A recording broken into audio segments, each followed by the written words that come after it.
Singapore एक छोटा सा मुल्क है और इस मुल्क ने इस वक्त भारत की मौजूदा हुकूमत को उनकी औकात याद करवा दी है और सिंगापुर ने भी ये खदशा जाहिर किया है कि आज का भारत वो भारत नहीं जो आज़ादी के बाद था। आज का भारत हिंदुत्व के साए तले पल रहा है।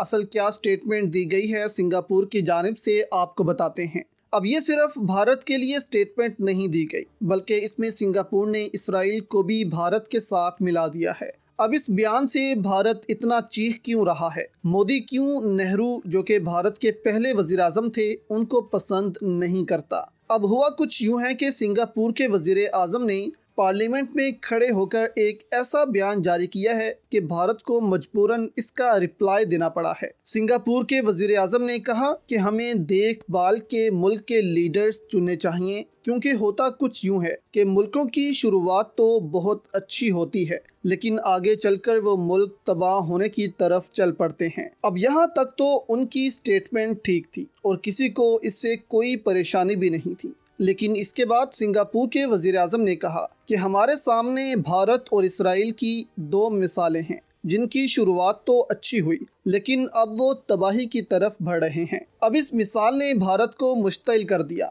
उन्होंने कहा कि भारत में जवाहरलाल नेहरू और इसराइल में डेविड बिन गुरियन, इन दोनों ने बहुत अच्छी शुरुआत की। बताते चलें कि भारत के पहले वजीर आजम थे जवाहरलाल नेहरू और इसराइल के पहले वजीर आजम थे डेविड बिन गुरियन। अब सिंगापुर के पीएम ने कहा कि इन दोनों ममालिक की शुरुआत तो अच्छी हुई और इन दोनों वज़ीर आज़म ने बहुत अच्छा काम किया अपने अपने मुल्कों के लिए। अब ये ममालिक वैसे नहीं रहे। अब इसमें वो कह रहे हैं कि भारत और इसराइल में अब एक इंतहा पसंद हुकूमतें मौजूद हैं जो मुल्क को तबाही की तरफ लेकर जा रही हैं। अब इससे मोदी सरकार बहुत भड़की है और सिंगापुर की इस स्टेटमेंट की मजम्मत की है उन्होंने और कहा है कि ऐसी स्टेटमेंट अब नहीं चलेगी। सिंगापुर को ये स्टेटमेंट वापस लेना और माफ़ी मांगना पड़ेगी। अब वजह क्या है क्यों बीजेपी नेहरू को पसंद नहीं करते, आपको बताते हैं। नेहरू भारत के पहले वजीर आजम थे जो 16 साल तक मुल्क के वजीर आजम रहे और अपनी मौत के साथ उन्होंने ये कुर्सी छोड़ी। उनकी मौत हार्ट अटैक से हुई थी।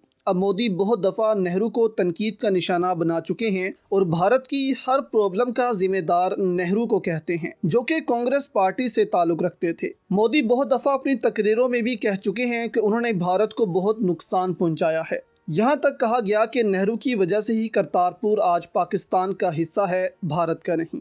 अब सिंगापुर ने जो बयान दिया है नेहरू की तारीफ कर दी है और मौजूदा हुकूमत को भारत की तबाही करार दिया है। इससे भारत अब गुस्से में है और इसको कबूल नहीं कर रहा, जबकि इस पर भारत के साबिक वज़ीर आज़म मनमोहन सिंह ने भी पीएम मोदी पर तनकीद की है और कहा है कि वो अब भी नेहरू को तनकीद का निशाना क्यों बना रहे हैं।